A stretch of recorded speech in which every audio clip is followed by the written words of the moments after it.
Sí, la luz de adelante la apagaré. Yo no voy a apagar, mi hermano.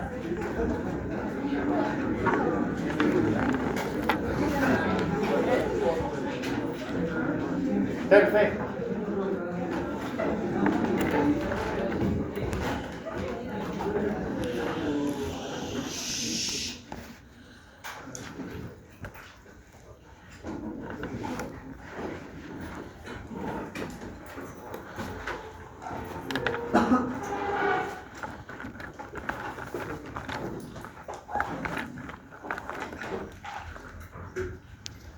Ahora sí, comenzamos. Después de haber visto lo que sucede en el mundo de la genética bacteriana, donde simplemente, y esto es porque les van a consultar, les van a en su momento preguntar inclusive la diferencia entre un nucleósido y un nucleótido. Por la emoción del momento dejé pasar el hecho de recordarles que un nucleósido no es nada más que una base púrico-pirimídica junto al azúcar, ¿verdad? En este caso a la desoxirribosa. Si están las dos unidas, la base púrico-pirimídica y la desoxirribosa, se está formando automáticamente un nucleósido. Automáticamente asume el nombre de nucleótido cuando además ingresa el famoso fosfato, ¿verdad?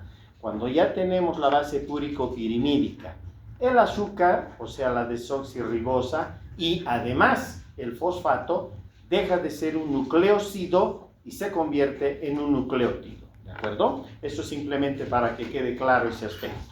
Ustedes están viendo ahora la imagen clásica enviada por uno de nuestros robots de la NASA. Estamos viendo la imagen de uno de los rovers a propósito de la superficie de Marte. ¿Y por qué ponemos esta imagen al inicio de esta charla?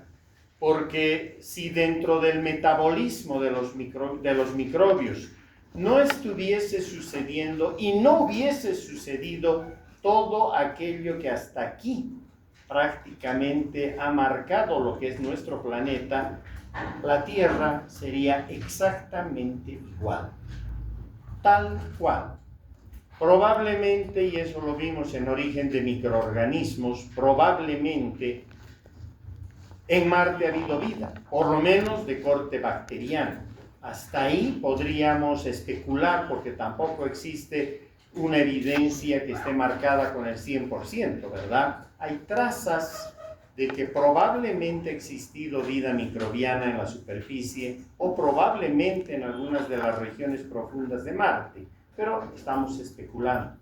De cualquier manera, no progreso es uno de los caminos fallidos que toma el camino o la ruta evolutiva. Así que imagínense ustedes si los microbios en general, si los microorganismos en general no hubiesen pautado nuestro planeta dentro de lo que significa su metabolismo, mucho de eso lo hemos heredado, tal cual vamos a hablar hoy día. Esa sería la imagen de nuestro planeta y obviamente nosotros no estaríamos en esta situación tal cual estamos ahora, ¿de acuerdo? Por eso es necesario revisar el metabolismo de los microorganismos. Por una parte, porque mucho de lo que hoy sabemos de nuestro propio metabolismo, como estructuras eucariotas y particularmente lo que ustedes ya están estudiando en el mundo de la fisiología humana, la hemos heredado de las bacterias. Son procesos metabólicos que en realidad desarrollaron las bacterias, si me permiten, entre comillas, inventaron las bacterias y que prácticamente nosotros hemos heredado, y esos procesos se llevan a cabo en cada una de nuestras células. Por lo tanto, ¿cómo no revisar este aspecto? No vamos a tocar todos los aspectos del metabolismo bacteriano, porque lo mismo que con la genética, tendríamos que conversar por lo menos 3 meses a propósito de este tema. De hecho, ustedes están haciendo ya una revisión de lo que pasa con el metabolismo humano en lo que corresponde a la asignatura de bioquímica. Todo lo que ustedes van a llevar en un año, aquí básicamente lo vamos a mostrar panorámicamente en una clase, en una hora, pero desde la perspectiva bacteriana, que vuelvo a repetir, salvo algunos detalles, por lo demás, todo el resto, hoy por hoy, está en nuestras células. Lógicamente está demostrando que ha existido un proceso evolutivo desde el mundo de las bacterias, el mundo de las arqueas, hasta lo que constituyen los organismos eucariotas, entre los cuales obviamente estamos nosotros, ¿verdad? ¿Qué es el metabolismo? Es la primera pregunta que nos plantearíamos, ¿verdad? Y en realidad estamos hablando de reacciones químicas. Estamos hablando de un conjunto de reacciones químicas que suceden en las células, y en este caso en las células bacterianas, y que básicamente, para no tener que estar a cada momento redundando en que estamos hablando de células eucariotas y en realidad de células procariotas, y que las procariotas le han legado a las células de corte eucariota, de una vez decimos unidades biológicas y punto. Nosotros somos unidades biológicas. Cualquier animal en la naturaleza es una unidad biológica. Cualquier vegetal es una unidad biológica. Y en el mundo de los microorganismos, cualquier microorganismo es una unidad biológica, ¿verdad? Por lo tanto, es mejor ver desde esa perspectiva y así ni siquiera nos vamos a equivocar. Pero, ¿qué permite el metabolismo? Fundamentalmente, obtener fuentes energéticas. Eso es vital en el mundo de cualquier unidad biológica, particularmente ahora hablando de las bacterias. Si no podemos lograr alcanzar la capacidad de poder organizar, de poder en todo caso ensamblar perspectivas de corte energético, no vamos a poder continuar en el resto del camino metabólico. Necesitamos fuentes energéticas, es decir, baterías bioquímicas para poner en marcha todo lo que significa un proceso metabólico. Así que entonces eso es importante y esa energía tiene que estar almacenada, tiene que ser reciclada y obviamente a cada instante va a ser utilizada.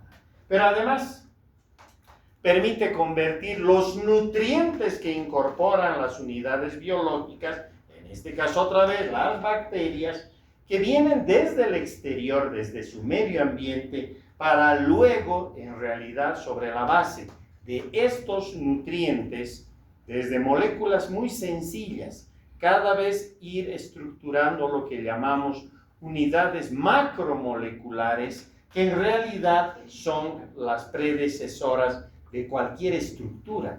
Eso que ustedes ya han estudiado en la parte de la morfología, para construir unidades o segmentos de membrana celular, estamos hablando de esto, es decir, de haber incorporado desde los nutrientes y haberlos ido transformando paulatinamente hasta convertirlos en aquellas moléculas y luego estructuras supramoleculares, que en este caso vendrían a ser segmentos de membrana celular o de pared o los propios ribosomas, ¿verdad? Flagelos, los propios incluso pelos o pili, es decir, eso es importante.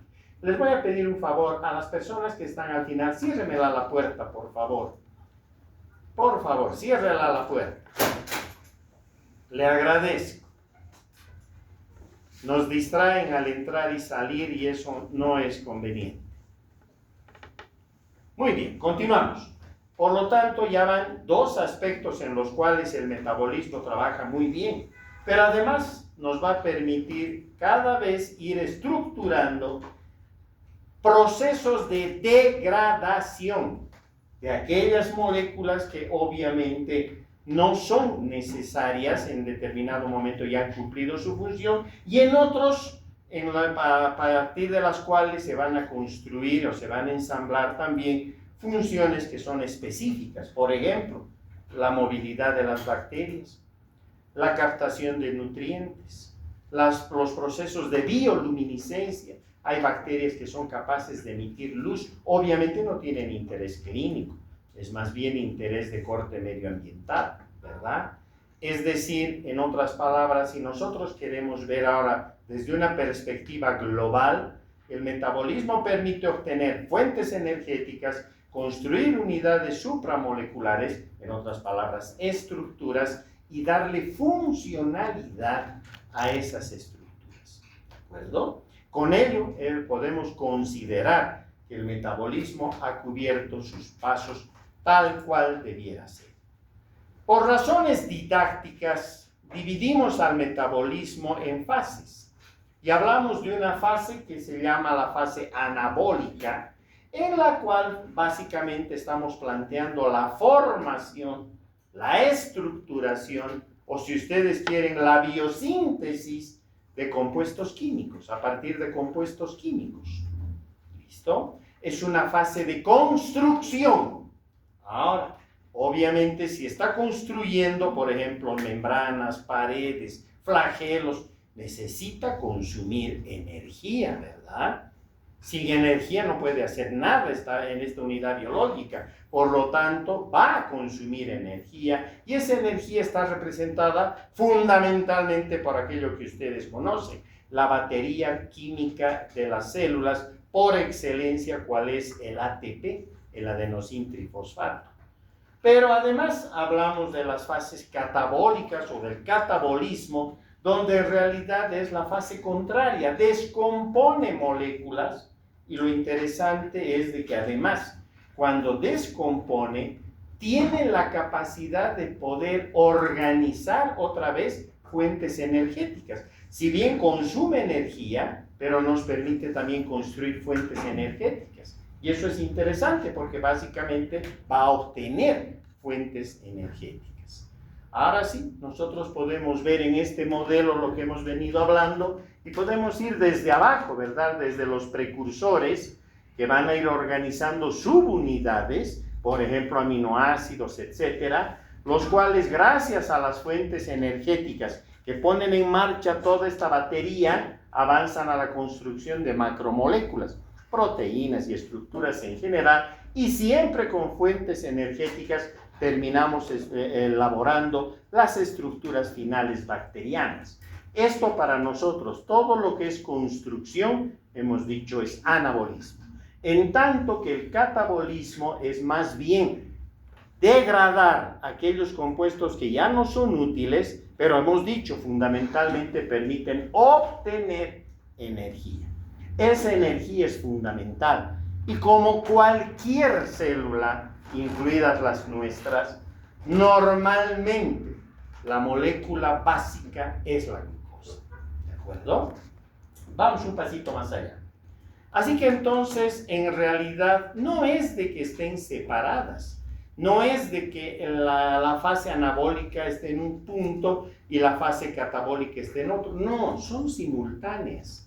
En la medida que se va produciendo el proceso metabólico, anabolismo y catabolismo están íntimamente ligadas. ¿De acuerdo? Si le está empezando a suceder una fase, por ejemplo, anabólica, es porque catabólicamente también, en este caso la bacteria o cualquier otra célula, está, por ejemplo, captando, introduciendo glucosa y la está llevando por todos los pasos metabólicos para, a partir de esa molécula de glucosa, obtener los intermediarios necesarios, pero hemos dicho fundamentalmente ATP. ¿De acuerdo? Así que en realidad suceden simultáneamente. No están separadas. Por eso dijimos, didácticamente las separamos, pero en realidad esto es algo que se da de manera simultánea. Añádanle ustedes que el mundo de las reacciones que va a suceder acá está representado por las famosas reacciones de óxido-reducción que tienen que ver mucho con estos procesos, en este caso catabólicos. Y fundamentalmente hemos dicho que avanzan hacia la obtención del ATP. ¿Listo? Si ustedes recuerdan rápidamente lo que es un sistema redox, estamos hablando de reacciones de reducción y de oxidación que también están sucediendo simultáneamente, donde sabemos que hay transferencias de electrones, ¿verdad? Entre, obviamente, especies químicas. Estas reacciones son fundamentales y se caracterizan porque hay una especie que se oxida, especie química, entiéndase bien, hay una que se oxida y eso significa perder electrones y otra que se reduce, o sea, recibe los electrones, ¿no es cierto? ¿cierto? Ganan los electrones. Y de la misma manera, sabemos que estas reacciones redox son simultáneas, no están separadas, ¿verdad? Mientras se está dando un proceso de oxidación, simultáneamente se está dando un proceso de reducción, ¿cierto? Y esto es continuo, está pasando en todas las células, está pasando en cada una de las células de ustedes en este momento, está pasando en cada una de las bacterias que están en y con ustedes y dentro de ustedes. Es decir, en este momento, si pudiéramos escuchar los procesos de óxido-reducción de nuestras células en general y de las bacterias que nos acompañan, yo no podría hablar absolutamente nada. Sería tal la bulla y el ruido de los procesos de óxido-reducción que prácticamente nos ensordecerían, ¿cierto? Así que vean ustedes, eso es algo que sí o sí debemos tenerlo claro. Así que si yo ahora quiero hacer un paneo de lo que significa el metabolismo, aquí está mi metabolismo, ya sé que necesito alimentar el metabolismo con fuentes energéticas, ¿cierto? Estas fuentes energéticas me van a ayudar a lograr procesos de síntesis, o sea, biosíntesis, lo que significa el anabolismo. ¿Recuerdan? Estamos construyendo con el anabolismo. Y eso significa que además podemos llegar a procesos de quimiosíntesis y hasta de fotosíntesis, porque en este caso no solo estamos hablando del mundo bacteriano, y aún del mundo bacteriano hay especies de bacterias primitivas que tienen la capacidad de fotosintetizar, ¿de acuerdo? De hecho, además hay moléculas orgánicas que son aprovechadas, y eso es fundamental también, porque estas moléculas están representadas por glúcidos, proteínas, grasas, ácidos nucleicos, que también se están armando, se están construyendo, y desde ya también se están degradando, ¿recuerdan? Y si se están degradando, pues obviamente corresponden a eso que habíamos llamado como fase de catabolismo, ¿verdad? Pero lo bonito del catabolismo es de que habíamos indicado que si bien está degradando estos componentes, lo está haciendo por rutas también que están perfectamente establecidas. Por ejemplo, la ruta de la glicolisis o glucolisis, que permite degradar compuestos, en este caso de hidratos de carbono, o está trabajando, por ejemplo, en el ciclo de Krebs o ciclo de los ácidos tricarboxílicos, donde también se está encargando de degradar y volver a reconstruir moléculas, donde se está ganando, hemos dicho, fuentes energéticas. Eso es fundamental. Pero además estamos logrando compuestos intermediarios que, como vamos a ver, son fundamentales. Para esto hay una beta-oxidación de ácidos grasos, hay una fosforilación oxidativa y hay un catabolismo de proteínas como tal. La fosforilación para nosotros, como vamos a ver más adelante, es fundamental. No solo pasa en las bacterias, pasa absolutamente en todas las células, y por ello que vale la pena de ver con cuidado. Pero para incorporar metabolitos, estamos hablando entonces de que nos nutrimos, ¿verdad? Y si estamos hablando de nutrición, ¿cómo no vamos a también, en este caso, mirar a esta fase fundamental desde una perspectiva biológica general? Y ahí nos vamos a ubicar incluso nosotros como también al mundo bacteriano. Tenemos aquellas posibilidades de nutrición donde las denominamos como fotoautótrofas y fotoheterótrofas. De hecho, esto les va a acompañar hasta el fin de sus actividades profesionales, estén en el campo que estén. Deben conocerlo. ¿Por qué? Porque en este caso estamos hablando de fuentes energéticas que utilizan algunas unidades biológicas. En este caso, cada vez que leemos el término foto, estamos hablando de luz. Así que aquí la fuente energética fundamental está representada por la luz. Y obviamente en este caso no necesitamos tener que recurrir a nada raro, estamos hablando de la luz solar, ¿verdad? La fuente de carbono para las fotoautótrofas va a ser el anhídrido carbónico. en tanto que para las fotoheterótrofas van a ser los compuestos orgánicos. Y ya está, se divide rápidamente y nos damos cuenta que todo lo que es autótrofo está utilizando fundamentalmente, vean ustedes, agentes o moléculas de corte inorgánico, ¿cierto? En tanto que todas las unidades biológicas que están utilizando como fuentes de carbono a compuestos orgánicos, automáticamente asumen el término de heterótrofo, ¿de acuerdo? No queda ahí, veremos algunos ejemplos. Si estamos hablando de cianobacterias, una categoría, uno de los niveles dentro de las arqueas, de las arqueobacterias, ¿recuerdan? Estas son hemos dicho, las bacterias más primitivas que podemos encontrar y que sabemos que nos acompañan desde hace miles de millones de años atrás. Son las bacterias antecesoras, ¿verdad? O si ustedes quieren, predecesoras. Estas utilizaban el anhídrido carbónico. Recuerdan que dijimos que nuestra atmósfera inicial como planeta básicamente era de anhídrido carbónico, hidrógeno, vapores de amoníaco, ¿cierto? Ahí no en ningún momento hemos hablado de oxígeno, ¿verdad? Y desde ya, su fuente energética es la luz solar. Por lo tanto, si trabajan de esta manera, ¿cómo no van a poder llegar a la construcción? Se están armando metabolitos que luego les van a nutrir, ¿verdad? Entonces, ¿cómo no van a lograr su objetivo, verdad? Porque están avanzando por esa ruta. Si ustedes miran, estas bacterias primitivas están empezando un proceso que probablemente casi fue simultáneo o fue inicial a lo que correspondería a las fotoheterótrofas, porque aquí estarían las famosas bacterias púrpuras o purpúreas y las bacterias verdes, que también son primitivas, pero estas utilizaban compuestos orgánicos, ya no utilizaban el anhídrido carbónico. La pregunta del millón, ¿estas bacterias tienen que ver en la parte bacteriología clínica? No. Y uno diría, pero ¿y por qué entonces las revisamos? Porque de ellas depende el planeta.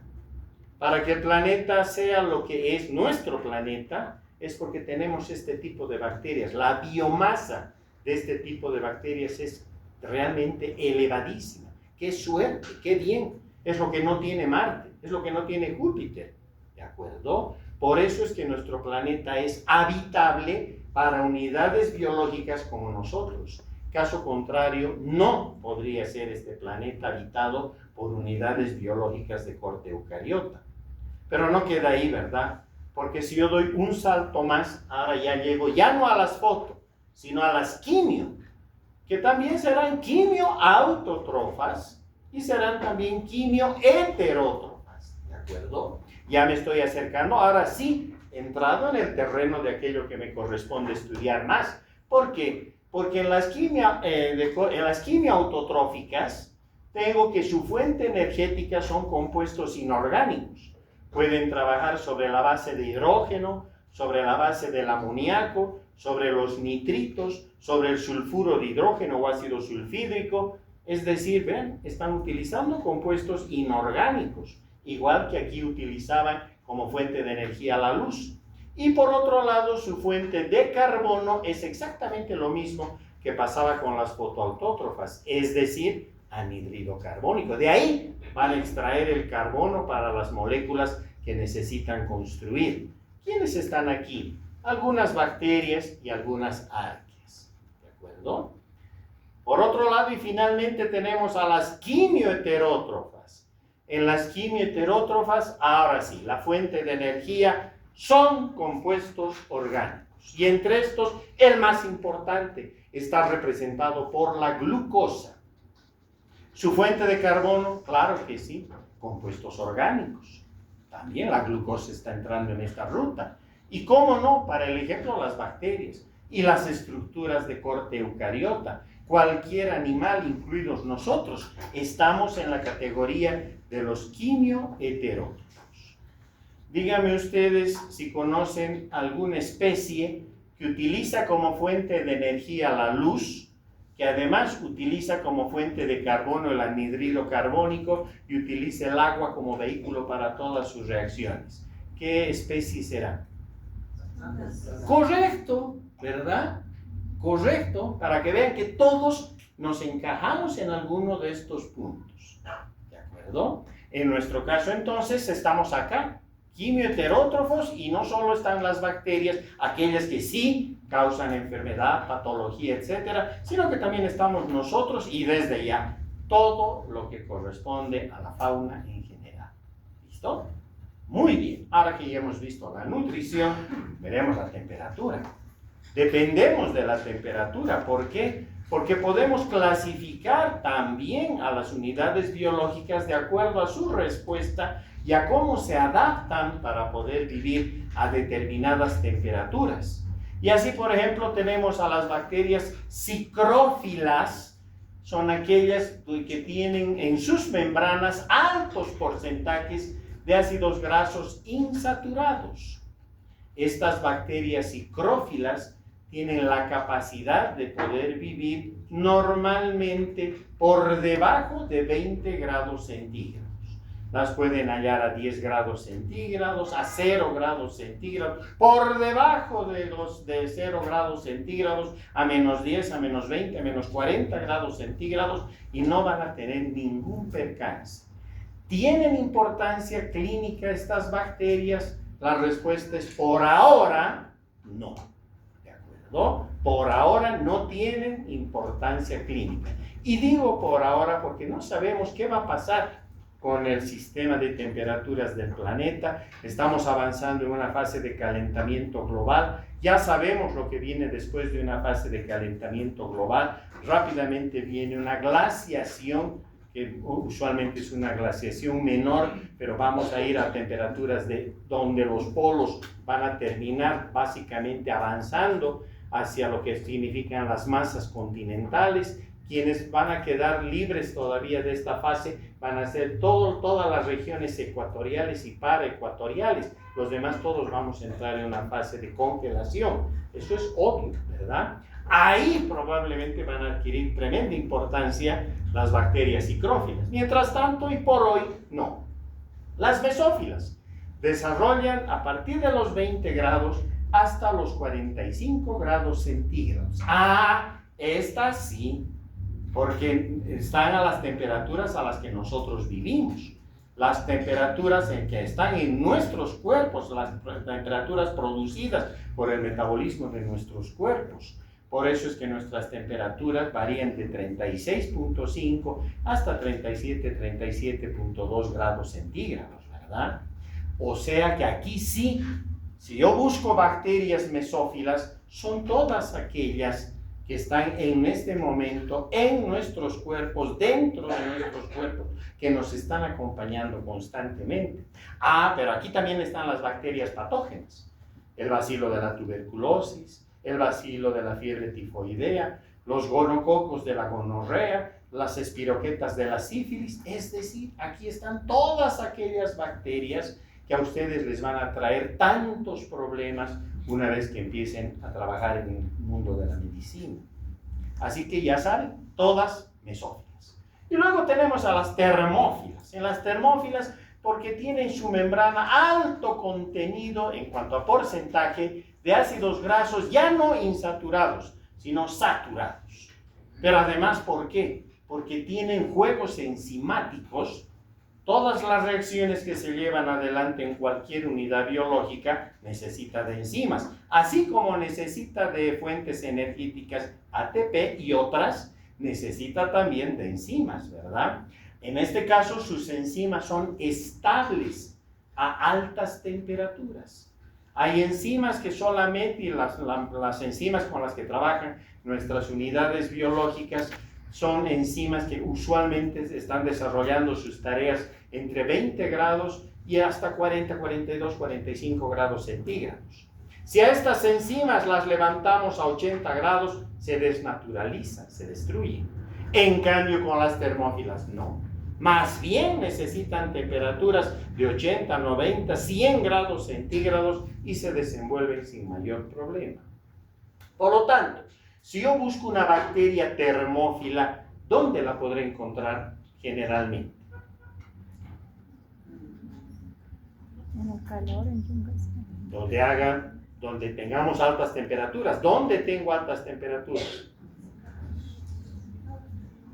Aguas termales, claro que sí. Ahí voy a encontrar. No tienen valor clínico por ahora también, ¿verdad? Las encontraré en los volcanes, las encontraré en los geysers, las encontraré en los sectores donde sabemos que por la actividad de las placas tectónicas hay grandes elevaciones de temperatura. Ahí están, ¿verdad? Y son parte de lo que correspondería al microbioma del planeta. Y finalmente tenemos a las hipertermófilas, esas que están de 80 a 115 grados y más todavía, ¿de acuerdo? Generalmente más de 90 grados centígrados. Aquí están los pirococos, la imagen que ven ustedes en la pantalla, perdón. Y aquí está el Pyriodictum, todas provenientes precisamente de aguas termales y de aquellos sectores donde también hay actividad volcánica. Así que las termófilas y las hipertermófilas también las puede encontrar en los mismos sectores. ¿De acuerdo? Perfecto. Nosotros nos quedamos en el rango de las mesófilas porque hemos dicho que ahí están las bacterias con las que trabajamos y las que nos causan enfermedades. Pero si yo trato de construir el edificio del metabolismo bacteriano, tengo que basarme, como cualquier edificio, en estructuras que sean las estructuras pilar, ¿verdad? Cada vez que intento construir un edificio, una casa o lo que sea, tengo que poner los cimientos de eso. Y en este caso el metabolismo también tiene cimientos. Tiene básicamente 4 cimientos. A esos cimientos les llamamos metabolitos focales. Por ejemplo, aquí tienen al primer metabolito focal, la glucosa 6-fosfato. Porque con la glucosa 6-fosfato nuestras bacterias y nuestras células pueden construir todos estos compuestos intermediarios y miren, desde polisacáridos en general hasta lo que son ácidos nucleicos y desde ya miren aminoácidos, inclusive lípidos, solo con la glucosa 6-fosfato. Así que es un excelente, en este caso, arranque de construcción, porque este metabolito focal me permite, a través de reacciones bioquímicas, donde el mundo de las enzimas hemos dicho que es fundamental, y desde ya las fuentes energéticas con mayor razón, puedo construir deshidratos de carbono, puedo construir inclusive sillares de lo que van a ser los ácidos nucleicos, y cómo no, también puedo construir aminoácidos que son la base de las proteínas e inclusive compuestos lipídicos. ¿Se dan cuenta? Listo, ya está el primer metabolito, pero tengo otro. En este caso está representado por el alfa-cetoglutarato. Alfa-ceto o alfa-ketoglutarato, así también le van a encontrar en diferentes libros. El alfa-cetoglutarato o el alfa-ketoglutarato también me permite construir básicamente aminoácidos, vean ustedes, que son las fuentes de las proteínas. Pero además el alfa-cetoglutarato en una de sus rutas intermedias construye compuestos con los cuales, como vamos a ver más adelante, puedo construir una estructura bacteriana que ustedes ya han estudiado, que la construye directamente, ¿de acuerdo? Ya van 2 metabolitos focales. Siempre al pie les muestro de dónde sale esto para que ustedes puedan ir a las fuentes primarias de información. ¿Listo? Tercer metabolito focal. Está representado por el fosfoenolpiruvato. También le llamamos PEP. PEP, la P por fósforo, ¿no es cierto? La E por enol y piruvato, la P, otra vez. Así que le llamamos fosfoenolpiruvato o PEP. Este fosfoenolpiruvato es tremendamente importante. Miren todo lo que puedo construir. Aminoácidos, polisacáridos y lípidos. Y obviamente una serie de compuestos intermediarios.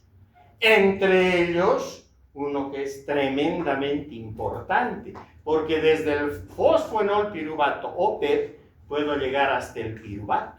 o ácido pirúvico. Y luego, por reacciones de deshidrogenación, puedo llegar a la acetilcoenzima A. Y con la acetilcoenzima A puedo construir lípidos, como también puedo utilizar a la acetilcoenzima A para entrarme en un ciclo que vamos a revisar en momentos más. ¿Listo? Y tengo el último metabolito focal que está representado por el oxalacetato. Así que tengo 4 metabolitos focales: el alfa-acetoglutarato, la glucosa 6-fosfato, el PEP, fosfanol piruvato, y finalmente el oxalacetato. Vean que el oxalacetato me permite construir un intermediario que es el aspartato, y a partir del aspartato, miren todo lo que puedo construir, otra vez, básicamente aminoácidos. Y los aminoácidos sabemos que son los ladrillos de las proteínas. Y ya está. ¿De acuerdo? Estos 4 metabolitos focales me permiten prácticamente construir todo lo que vaya a ser anabolismo, o sea, fases de biosíntesis, con lo cual avanzo a la construcción de unidades supramoleculares, paredes, cápsulas, esporas, flagelos, todo lo que ustedes quieran. ¿De acuerdo? Siempre utilizando enzimas en el camino, y además hemos visto fuentes energéticas que están representadas por el ATP. Listo. Vámonos a la parte pesada de esto, que es la parte de los hidratos de carbono. ¿Por qué? Porque han visto ustedes que la glucosa 6-fosfato permitía construir casi todo. ¿Se imaginan un sistema de metabolismo donde no existan los 4 metabolitos focales, sino uno solo, la glucosa 6-fosfato? Seguramente hace miles de millones de años atrás, algunas unidades biológicas solamente se movieron con la glucosa 6-fosfato. Al principio les ha debido ir bien, pero cuando hay algún error en su material genético y que pasa a la próxima generación y que ya no trabaja en la ruta que debiera trabajar, eso es una mutación, ¿verdad? Seguramente ya no podían construir todas las unidades que necesitaban, y esas bacterias que nunca las vamos a conocer simplemente desaparecieron en el tiempo, se extinguieron, entraron en un callejón sin salida y hasta ahí llegaron. Así que las bacterias que aprendieron a manejar no 1, sino 2, 3 y 4 metabolitos focales, estas sí sobrevivieron. Y gracias a estas comenzó el camino evolutivo, continuó el camino evolutivo hasta llegar a las células de corte eucariota, y entre estas, nosotros. ¿De acuerdo? Ahora bien, hemos dicho que en las vías de catabolismo necesitábamos incorporar a los nutrientes, en este caso la glucosa, y llevarla por rutas por las cuales la podamos procesar. La tenemos que ir degradando cada vez más para obtenerle, sacarle el jugo. El jugo es el ATP, obviamente. Esas rutas que permiten hacer esto están representadas por lo que están viendo en la lámina, es decir, la famosa vía de Embden-Meyerhof-Parnasse.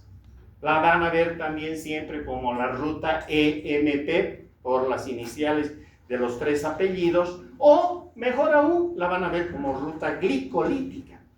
Resulta que hoy por hoy ya no se quiere utilizar mucho los epónimos, ¿verdad? Antes en anatomía se estudiaba todo con epónimos, el ligamento de Pupar, la bola de Bishar, etcétera, ¿verdad? Ahora ya se ha dicho, no, ya no utilizar epónimos, sino ir directamente al tipo de estructura, etcétera, y punto, ¿verdad?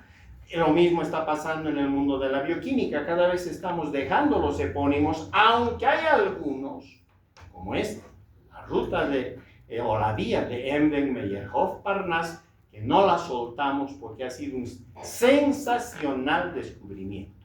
Porque esto se cumple desde las bacterias hasta nosotros. ¿De acuerdo? Luego tenemos la vía de la pentosa fosfato, y luego tenemos la vía de Elmer-Dudorov, también corresponde a 2 apellidos, y que desde ya solamente algunas bacterias llevan adelante sus procesos glicolíticos por esta ruta. ¿Listo? Ahora bien, las 3 que hacen, lo que están viendo en la lámina. En otras palabras, una vez que la glucosa pasó la pared, esta es la bacteria, estamos dentro de la bacteria. Aquí está la pared y la pintura, la que está para afuera es su cápsula o su espora, su cápsula fundamentalmente. La pintura que está para adentro es la membrana celular, ¿de acuerdo? Entonces, una vez que la glucosa pasó por la pared y pasó la pintura que es la membrana, ahí en la membrana empieza todo este proceso. Y obviamente más aún cuando entra al citoplasma, en las proximidades de la membrana, aquí pegadita a la pared, va a empezar a suceder todo esto que estamos hablando, ¿de acuerdo? En otras palabras, van a tomar a la glucosa, la van a procesar hasta gliceraldehído 3-fosfato, el G3P. Obviamente puede ser por la Embden-Meyerhoff-Parnas, puede ser por la pentosa fosfato o puede ser por la Ener-Dudorov. De lejos, ¿cuál es la más importante? Esta, ¿verdad? Sucede en más del 80% de las bacterias. Estas son más específicas, suceden solo en algunas bacterias, ¿de acuerdo? Ahora bien, este gliceraldehído 3-fosfato tiene que llegar hasta piruvato para utilizar la misma reacción. Es decir, estas dos, lo único que van a hacer es modificar el paso desde la glucosa hasta el piruvato. Punto. ¿De acuerdo? O sea, la idea es llevar a la glucosa hasta gliceraldehído 3-fosfato. La ruta clásica, el camino clásico es este, pero tiene dos atajos, que son estos, que llevan también a la glucosa, pero ya no la llevan por la misma ruta. Utilizan rutas alternativas y otra vez desembocan en gliceraldehído 3-fosfato. Y otra vez nos preguntamos y decimos, pero qué complicado. Debería ser una sola vía y se acabó, la Embden-Meyerhoff-Parnas y punto. Ay, ¿qué tal si con una mutación una de las enzimas fallaba? Ya no habíamos nosotros, ¿verdad? Por eso es que las bacterias diseñaron dos pasos alternativos más por mutación. Y obviamente ahora tenemos estas tres posibilidades. Otra vez, lo que más se cumple es la glicolítica o Embden-Meyerhoff-Parnas. Ahora bien, la oxidación del gliceraldehído 3-fosfato a piruvato va a generar ATP, porque estamos en una fase catabólica, ¿sí o no? Estamos degradando una molécula, en este caso la glucosa, la estamos degradando hasta sus componentes más sencillos y hemos dicho que esta es una fase de obtención de energía, ¿sí o no? No se están perdiendo, ¿verdad? Si se pierden, levanten la mano. ¿Listo? Ok. Damos otro paso. Aquí está resumido en esta lámina todo lo que hasta aquí hemos hablado. Se va a aclarar mucho más. En otras palabras, estamos en el metabolismo de los hidratos de carbono. Hemos dicho que la glucosa es una molécula universal. No es la única, pero es la que universalmente manejan casi todas las unidades biológicas, incluidos nosotros. ¿De acuerdo? ¿Qué hace entonces cualquier unidad biológica? Maneja la glucosa, la internaliza a través de las paredes, en este caso de las bacterias, pared y membrana. En nosotros solo será la membrana, ¿verdad? Ya desde la membrana empiezan algunos procesos y en el citoplasma, pegaditos a la membrana, va a suceder el resto de lo que estamos hablando. Esta glucosa, por la ruta glicolítica que hemos indicado, Embden-Meyerhoff-Parnas fundamentalmente, va a llegar hasta el piruvato. Pero vamos a ver que se forman dos piruvatos, no uno. Se van a formar dos piruvatos. Y ahora sí, en condiciones anaeróbicas, ya vayan pensando en esa palabra, anaeróbicas, van a construir lactatos. En tanto que si siguen su ruta aeróbica, van a construir acetilcoenzima A, más bien van a transformarse en acetilcoenzima A y se van a ir a lo que se llama el ciclo de los ácidos tricarboxílicos o al ciclo del ácido cíclico. ¿De acuerdo? Eso es fundamental para nosotros. Ahora bien, otra vez, en condiciones de anaerobiosis, nuestras bacterias son capaces de poder llegar sin problema a poder estructurar por fermentación alcohol. Así que aquí se abre otro fenómeno interesante. ¿Por qué? Porque en realidad, a fines del 1800, estamos hablando de 120, 130, póngale 140 años atrás, No es mucho, ¿verdad? Todavía vivíamos convencidos de que todas las unidades biológicas que veíamos, desde nosotros, pasando por los animales y hasta las plantas, solo vivían con aire, o sea, decían con oxígeno. Si alguien decía, no, pero ¿y será que hay otra forma de poder respirar? Todo el mundo decía, está aplazado, váyase. Aquí está claro, pues pongan un ratón, pónganle una campana de vidrio y van a ver que se muere.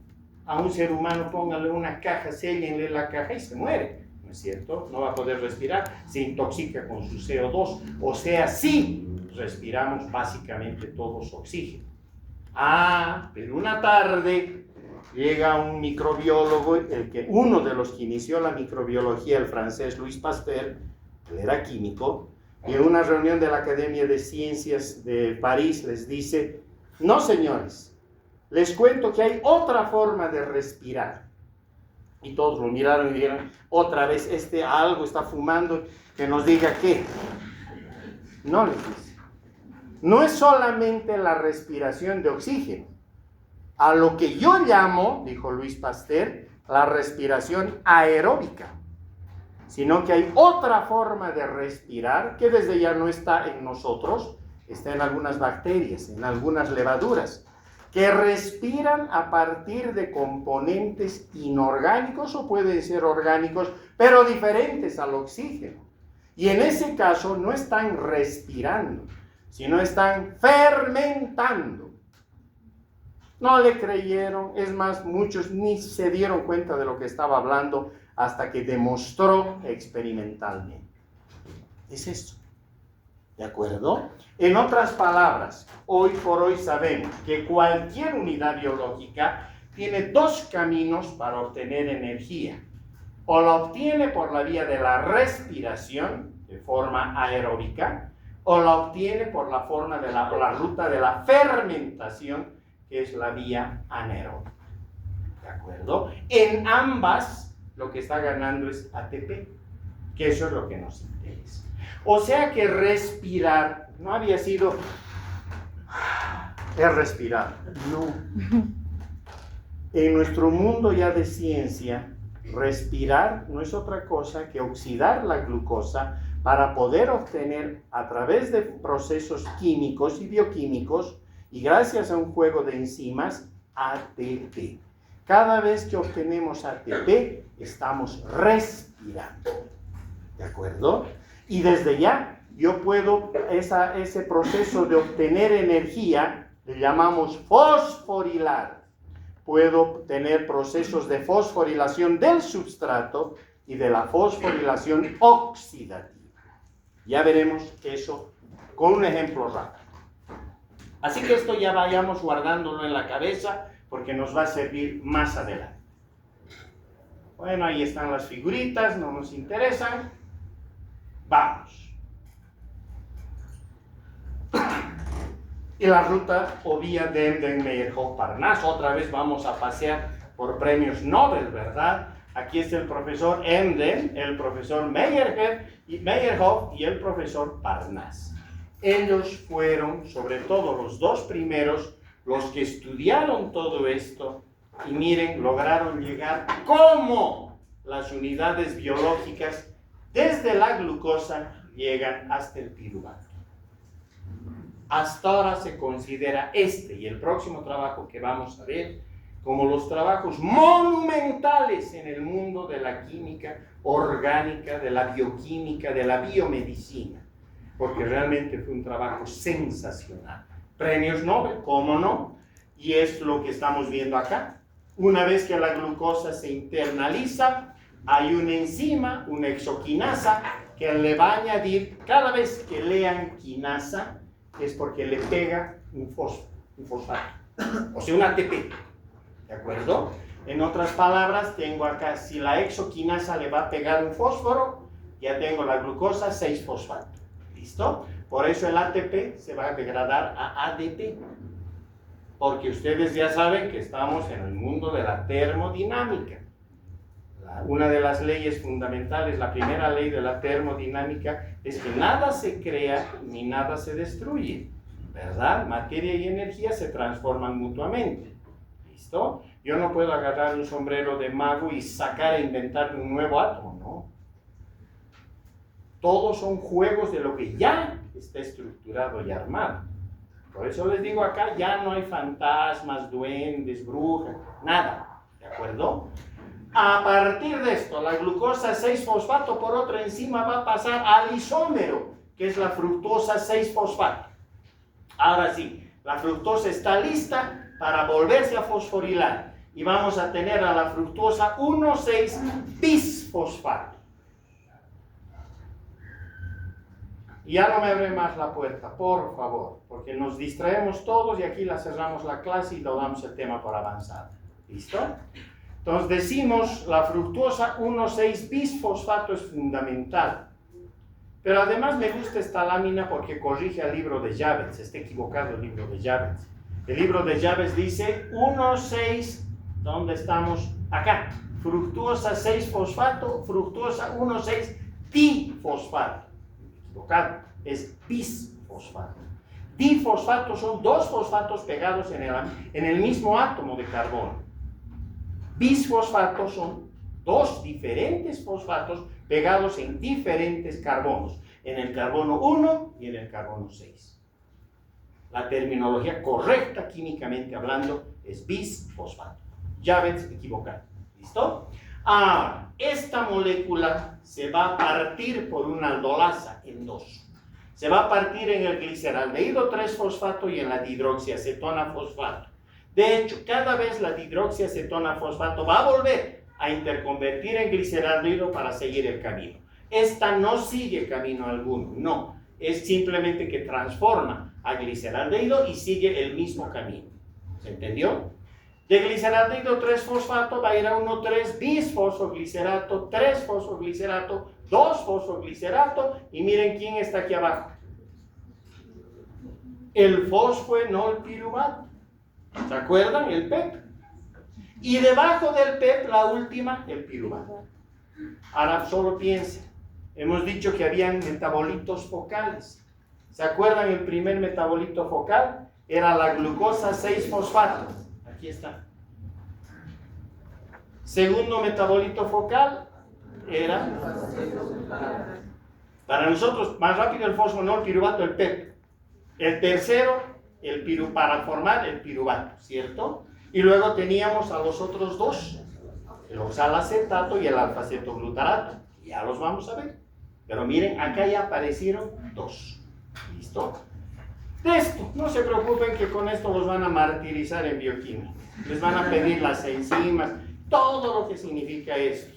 Pero para nosotros, que no estamos formando microbiólogos, si fueran microbiólogos, solo de esto hablaríamos un mes, porque da para eso. Pero repito, somos médicos generales, entonces nos formamos en esa línea, ¿de acuerdo? ¿Qué nos interesa? Que desde la glucosa llego hasta la glucosa 6-fosfato, hasta la fructosa 1,6-bisfosfato se parte en el gliceraldehído 3-fosfato y en la dihidroxiacetona fosfato. Y desde ahí para abajo hasta el piruvato previo fosfoenolpiruvato. Punto. ¿De acuerdo? O sea, desde la glucosa he llegado hasta el piruvato. Listo. Puesto ahora más facilito, aquí estamos, desde la glucosa, todo lo que hemos dicho, miren. Llego hasta el piruvato. Solamente para reforzar lo que hemos dicho. ¿Listo? Ya está. No me detengo más. Y aquí está el otro ciclo brillante. Porque es el famoso ciclo de los ácidos tricarboxílicos, también llamado el ciclo del ácido cítrico, o mejor aún, queremos seguir llamándole el famoso ciclo de Krebs. Él es el profesor Krebs, premio Nobel también. Él es el que logró encontrar todo el ciclo de Krebs. ¿Por qué? Es importante conocer esto porque aquí está el piruvato, ¿recuerdan? Venía de la glucosa, ¿verdad? Por la vía glicolítica, Embden-Meyerhoff-Parnas, y llegaba hasta piruvato, ¿recuerdan? Aquí está el piruvato. Este piruvato va a interconvertir en acetilcoenzima A y así va a entrar al ciclo de Krebs o ciclo de los ácidos tricarboxílicos. Y miren, su próximo va a interconvertir en citrato, cis-aconitato, isocitrato, oxalsuccinato, alfa-cetoglutarato, tercer metabolito focal. ¿Qué tal? Sigue interconvirtiendo succinilcoenzima A, succinato, fumarato, malato, oxalacetato. Cuarto metabolito focal. ¿Qué es lo bonito del ciclo de Krebs? Que permite explicar la respiración aeróbica, pregunta de parcial. O sea que el ciclo de Krebs es el fundamento de la respiración aeróbica. Y ahora vamos a ver el por qué. Ay, todavía no, date una vuelta. Miren lo que pasó acá. En la bajada que estamos dando, entre lo que es el paso del isocitrato al oxalsuccinato, hay una fuerza de reducción. Nicotina, adenosín, dinucleótido. Se reduce y miren, libera un par de electrones o de hidrogeniones. Estos electrones no se pueden perder. Seguimos en las leyes de la termodinámica. Van a saltar y van a caer una gradita más abajo. Ya vamos a ver. Seguimos las rutas. Y mire, entre el alfa-cetoglutarato y la succinilcoenzima A, otra vez se libera un par de electrones que también saltan una gradita para abajo. Si nosotros seguimos todo esto, llegamos al paso entre el succinato al fumarato. Se libera otro par de electrones que también saltan una grada más abajo. Y finalmente, en el paso de lo que es el malato al oxalacetato, se libera otro par de electrones o de hidrogeniones que saltan otra vez una gradita más abajo. ¿A dónde van a saltar? ¿A dónde van a llegar? A esto. Aquí están los electrones. Ahora miren lo que va a pasar. Entran a la famosa coenzima Q y luego siguen por todo el sistema, pasando por las flaviquinonas y entrando a los citocromos, las citocromo-oxidases. Saltan los electrones, hasta que llegan y se enfrentan ¿a quién? O sea que le han pateado un penal y el arquero es el oxígeno. El oxígeno está esperando a los electrones. Obviamente los electrones, los hidrogeniones van a reaccionar con el oxígeno. Ahí está. Y para reaccionar se van a enganchar y van a darnos agua. Pero ¿qué es lo más interesante aquí? Miren esto. Miren esto y miren esto. Se formó ATP. La bacteria o nuestras células que respiran igualito ganaron y estructuraron ATP. A esto se le llama fosforilación oxidativa. ¿De acuerdo? Así que entonces había sido una maravilla porque yo ya puedo decir, o sea que Pasteur no se equivocó. Las células aeróbicas tienen como último aceptor de hidrogeniones, si ven en sus celulares, en el libro de Javits, definición de aeróbico en el Murray, dice, son aquellas bacterias que tienen como último aceptor de hidrogeniones al oxígeno molecular libre. Aquí está. Último aceptor de los hidrogeniones al oxígeno molecular. Porque en el camino, gracias a este proceso de fosforilación oxidativa, miren cuánto ganó en ATP la bacteria. Es más, ahora podemos decir que cada vez que ingresa un mol de glucosa a la bacteria o a nuestras células, ganamos 38 ATPs. 38 baterías bioquímicas de ATP. ¡Qué maravilla!, ¿verdad? Así que yo ya las puedo clasificar ahora por su respiración a nuestras bacterias, de acuerdo al aceptor final de hidrogeniones. Aquí están las aeróbicas, solamente leo ya, ¿para qué voy a repetir? Si está aquello, ¿verdad? Está clarísimo. Pero significa que además hay anaerobios. Los anaerobios no requieren de oxígeno libre, necesitan de otros compuestos, ya vamos a ver. Y tenemos a los anaerobios facultativos, son bandidos, viven al medio. Cuando les das oxígeno, encienden el switch y caminan por esta ruta. Cuando les apagas, o sea, se acaba el oxígeno, encienden el switch de la parte anaeróbica. Y ya no respiran. Hemos dicho que hay dos formas de respirar. Si no respiran y porque ya no hay oxígeno, ¿qué hacen? Fermentan. Muy bien. Porque hemos dicho que son, pregunta de parcial, las dos formas de respirar que tienen las bacterias. o respiran aeróbicamente o fermentan anaeróbicamente. ¿De acuerdo? Estas se quedaron al medio evolutivamente hablando. Usan tanto la vía aeróbica como la vía anaeróbica. Y finalmente los microaerófilos que necesitan oxígeno, pero por debajo de las concentraciones normales, las concentraciones atmosféricas. Esta no me interesa mucho, estas tres sí, porque es lo que más vemos en la microbiología clínica. ¿Se entendió? Perfecto. Y esa es la anaeróbica. Entonces, para la anaeróbica, lo único que yo necesito es que los nitratos pasen a nitrógeno libre, o se utilizan como aceptor de los hidrogeniones a los nitratos. Ya no entran al ciclo de Krebs, los hidrogeniones se están saltando por otro lado, ¿de acuerdo? De los sulfatos, por ejemplo, al sulfuro de hidrógeno. O sea que sus fuentes finales para poder alcanzar su proceso de fermentación pueden ser los nitratos, los sulfatos, los fumaratos, el anhidrido carbónico, el ion férrico, y ya está. ¿Quiénes están aquí? Todos los anaerobios estrictos, que los estudiaremos con calma en la parte clínica. Los clásicos, los clostridios, ¿verdad? Los clostridios de la gangrena gaseosa.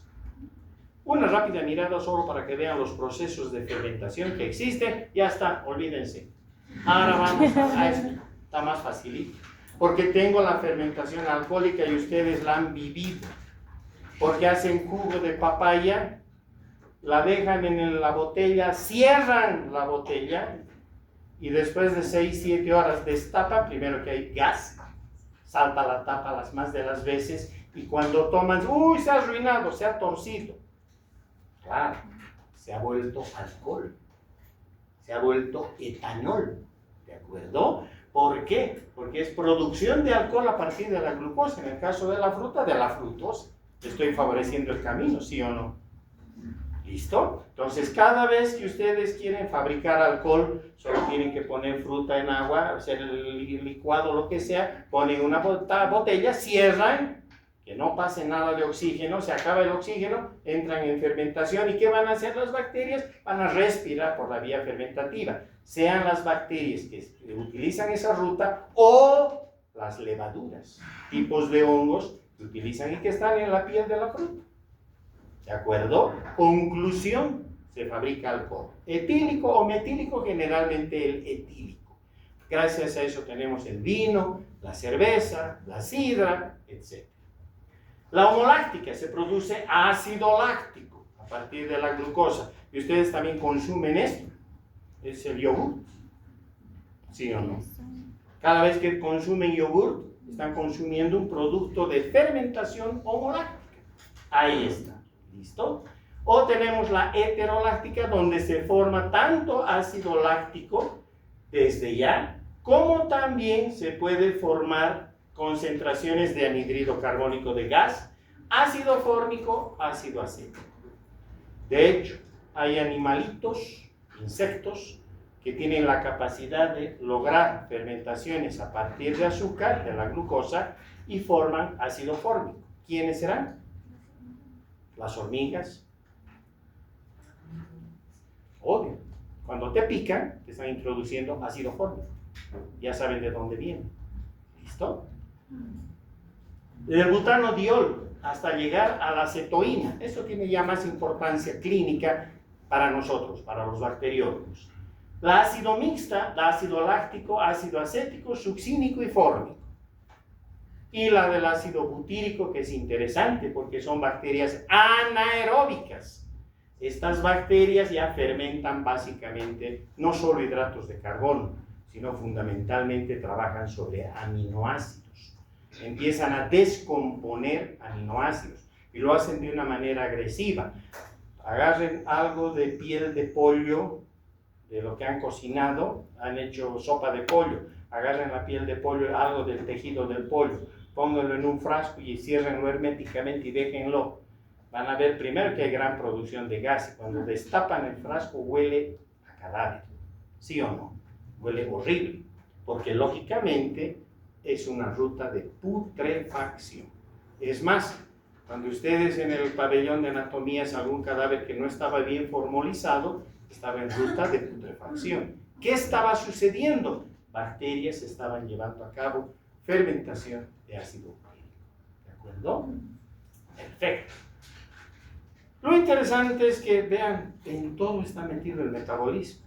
Porque tenemos bacterias como los estafilococos, los Cutibacterium, tenemos inclusive Corynebacterium, entre ellos los estafilococos. Son capaces de convertir aminoácidos alifáticos de cadena larga, que sean ramificados, como la leucina, en ácidos grasos volátiles, del tipo del ácido isovalérico. El ácido isovalérico es el que le da ese olor agrio, fuerte, a cuando nadie se lavó las axilas. Las bacterias que están en las axilas básicamente son estafilococos. Trabajan sobre el producto de las glándulas sebáceas. Ahí tenemos aminoácidos. Y dentro de estos, precisamente, la leucina la transforman en ácido isovalérico, que es el que le da ese olor horrible cuando las axilas no han sido higienizadas. ¿Se entendió? Ok. Los lípidos siguen una cadena similar, algo compleja. No nos interesa, al final van a llegar a componer lo que queremos. Ácidos grasos, etc. ¿Verdad? Un ejemplo, las esporas, olvídense, no va a entrar al parcial, esto se me fue esta lámina, bórrenla, no la han visto nunca, no hay. Pero esta sí, aquí acabamos, porque ahora lo vamos a integrar todo. Miren, ahí está la glucosa 6-fosfato, recuerdan de la glucosa 6-fosfato. Bajó a la fructosa 6-fosfato. Fructosa 1,6-bisfosfato. Con estas, ¿qué voy a formar? Carbohidratos.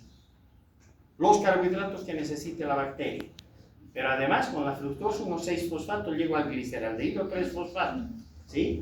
Con la glucosa 6-fosfato y el gliceraldehído 3-fosfato puedo llegar a las pentosa fosfato.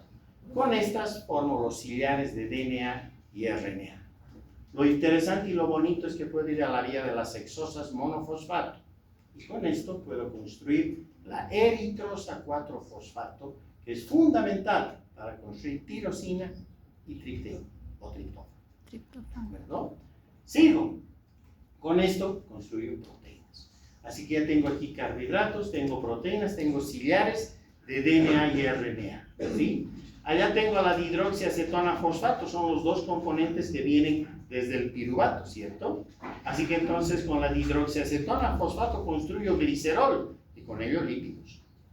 Todos los lípidos que yo quiera, a excepción de algunos que vienen por otra ruta. Con los lípidos, ácidos grasos. El gliceraldehído 3-fosfato va a llegar ¿a qué? Al fosfenol piruvato, PEP. Con el PEP puedo construir, de hecho, piruvato primero, sigue la ruta de conversión, pero además construyo alanina, valina y isoleucina, o sea, proteínas. ¿Ya? Como ya estoy en el piruvato, con el piruvato, todavía, con esto más, todavía el fosfenol piruvato me permite construir fenilalanina, otro aminoácido, con el cual proteínas. Y ya cuando estoy con el piruvato, ahora sí, acetilcoenzima A, ¿recuerdan? Que era el que entraba al círculo de los ácidos tricarboxílicos, pero también me permite construir ácidos grasos. Hemos dicho que en la ruta de Krebs o de los ácidos tricarboxílicos tengo al alfa-cetoglutarato, una de las rutas de interconversión. Con el alfa-cetoglutarato construyo el glutamato, la glutamina, la arginina y la prolina, o sea, proteínas. Sigo a la ruta y llego, ¿se acuerdan? Al oxalacetato. Con el oxalacetato, ¿qué construyo? Aspartato, asparagina, metionina, lisina, treonina e isoleucina. O sea, ¿se dan cuenta? Así que entonces, esto que está pasando en las bacterias, mucho de esto pasa también con nosotros. Hemos heredado estos mecanismos. Pero lo interesante es que miren, con 1, 2, 3, 4, y ahí está. Los 4 metabolitos focales terminan construyendo todo. Por eso se llaman metabolitos focales. ¿Bueno? ¿Quedó claro? Sí.